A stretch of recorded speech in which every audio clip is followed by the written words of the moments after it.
Hey guys, Manisha here. So a few weeks ago we participated in the Blackthornprod Game Jam. I usually work with my sister, but this time I thought it would be fun to have a couple more people on board. So I invited my friend Flo, who would be game jamming for the first time. I also discovered a really talented music composer on the community tab of the jam page and invited him to join us. To me, game jams are a way to tackle some new tools or concepts just so I can explore the game dev world a bit more. A challenge is always a good way to expand and push those boundaries of familiarity.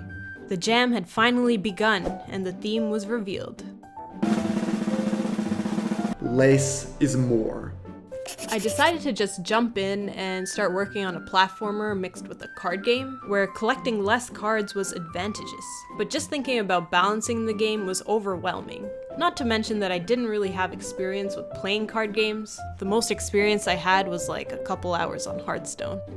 I needed some inspiration, so I set out to itch and decided to play some dialogue-based / point-and-click game, and I found some really interesting ones. I especially liked the cross-section type of setting they were in. So ultimately, I decided it would be cool to do something more linear and task-based, similar to the last game I made. I also really like the idea of a dialogue-based game. Stories are a great way of world building. Some of my favorite games are the Professor Layton and the Phoenix Wright series. They're super dialogue-based, but they bring a sense of immersion and attachment to characters, which usually leaves you with a nostalgic feel. My sister felt inspired to do some medieval art and came across the role of a scullion, a low-class servant during those times, which could potentially work with the theme of less is more. And with that, we began designing this medieval world. A castle would be a really interesting setting, so I sketched up a couple different rooms and decided to get started with this new idea. Each of these rooms would have their own characters, and this was a pretty good outline for Flo to start with the script, and for Oather to start the music making. I decided to get started on a movement system. I wasn't really sure if I wanted to do a point-and-click mechanic or actual controls on the keyboard.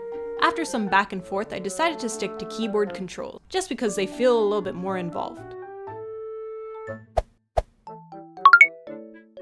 Meanwhile, I needed to figure out a way to get around the castle. And the truth is, I didn't really want to program stairs, so I decided to stick to an elevator. Wait, do elevators even exist in the medieval times? Let's just pretend it's a thing. Since I wanted to try some new tools, I decided to give tween a try. I've heard a lot of great things about it.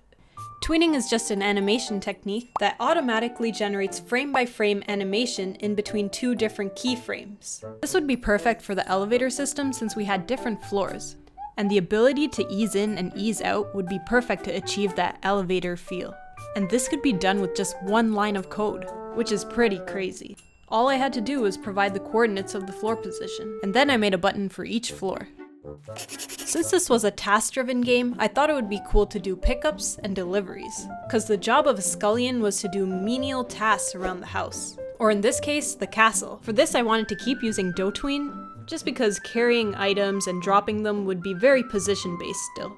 And luckily there was a jump function that would do just that. Since I didn't do much planning for this game, the design was kind of all over the place. We wanted NPCs, pickup items, and also observable items. But luckily, all of these had a similar implementation. I just used 2D colliders and managed their interactions through triggers, whether this was activating some text above the object, calling the tweening function to pick up or drop an object, or starting the dialogue text.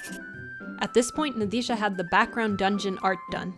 So I put that in and tried to mess a little bit with 2D lighting for the first time. I just referenced a couple tutorials and used the universal render pipeline asset to do this. She also finished a bunch of pickup items, but due to her schedule, she wouldn't be able to finish the rest of the art. So we asked a friend to help complete the character art, and she did a really great job. And since we wouldn't have any new background art, I decided to just recycle the dungeon background, and I think it worked pretty well, especially because of its generic brick wall type of design. Alright, before we get into the narrative, I think we need to discuss the dialogue system, which was a pretty major part of the game. The basic case for this was pretty simple, and I just followed a Brachy's tutorial, but the fact that doing different tasks would change the dialogue, and monologues would trigger right after dialogues was kind of throwing me off. I didn't do too much research on how to implement this, because I wanted to see if I could come up with a solution on my own. I came across event-driven programming and thought this would work really well. After the ending of a dialogue or the completion of a task, I would subscribe to an event. An event listener would be waiting for that event and construct the next dialogue object and execute it. At the time, this was pretty tedious because I needed a name for each dialogue. I had to enter the sentences into multiple arrays, and I never really planned it out separately, so everything was done on the fly, and it was kind of messy. One thing to note was that I did have dialogues and monologue, but everything was done in the same script with the same design, even though they showed up differently on the screen. This is because they both worked exactly the same way, so there was definitely no point of redoing another dialogue type of system just for the monologues. So for me, I just had to pass in the appropriate text box, whether it be the dialogue box or the monologue box.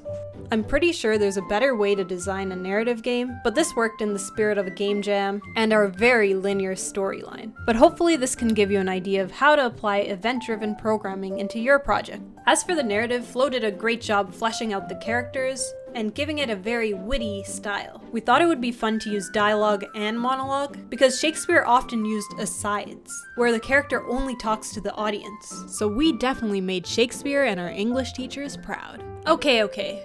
Why don't we dive more into the narrative and meet up with Flo? Alright, we're gonna learn a little bit about each scene and more into the dialogue that we wrote. Go for it. It's called Dungeon Release. So, Manisha, can you restart the game? The first line, it's more Shakespearean than the rest of the dialogue that we had, right? This first actually a reference to Shakespeare's Henry IV. The reason why I added this is because I thought it was interesting that it also had the word scullion in it, which is our main character. So here's our first little keyword, fopdoodle. A fopdoodle is an Old English term for an insignificant or foolish man. Scully is feeling a lot of rage towards everyone else. He's very, very salty. We throw the chamber pot out the window, and Scully is very disgusted. So he says, "This ain'teth it." So I thought it would be kind of funny to kind of mix in some current slang, with a bit of Shakespearean grammar. "I holdeth thy hand, ye loiter sack."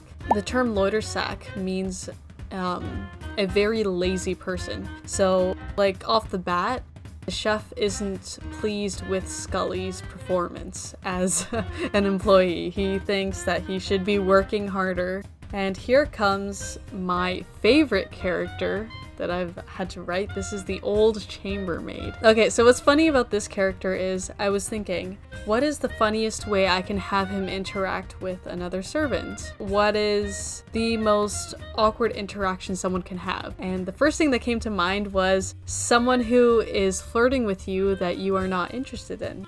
"Well, aren't thou a sight to behold? I have not seen thee around here before. Art thou single?" Iconic. Yeah, that's my best line out of the whole thing. She actually refers to the steward as a lubberwort, which actually means a lethargic, fuzzy-minded person. So he says, "Just taketh the candles and carry on, Scully. We doth not have time for simpletons." He's actually referring to the old chambermaid as a simp. Oh man, it's been used since 1903. Personality is like so entertaining. I thought we would make him interesting since you wanted to make him salty. So he finally delivers the candles to the steward. A whiffle waffle. A whiffle waffle is the Old English term for an indecisive, time-wasting ditherer. It just means someone who can't make a decision and wastes time. Everyone who is excited for the new version, please know that I will put in way more witty dialogue and references, especially meme references for all the meme lovers out there. And I do have a very exciting ending prepared. If you haven't already, make sure to play A Scullion Scheme on itch.io. If only English class was always like this. Last but not least, we got the music from Oather, who came up with 3 awesome tracks. He did such a great job capturing the medieval ambience, even though we weren't able to give him that many prompts. I juiced up the game by giving everything a little bit of animation. I whipped together a title screen and sprinkled a couple of necessary sound effects. Overall, we had a lot of fun making the game, and I would never be able to do a dialogue-based if not with a team. We didn't really hit the nail on the head with the theme, and that could have used a little bit more fleshing out. We got a lot of awesome comments and playthroughs, and thank you so much for that. It really sucks that we had to cut the artwork, shorten dialogues, and slap a cliffhanger on it, but it's always satisfying to get something playable out. There's a lot of things to take into consideration for polishing up the game. We realized that it's not everyone's cup of tea to do a lot of reading, so the length of dialogue and balancing with the other gameplay aspects is going to be very important. And that wraps up A Scullion Scheme. If you want to keep up with what I do, I post more often on Twitter, so you can follow me there. That's all for now. See you next time.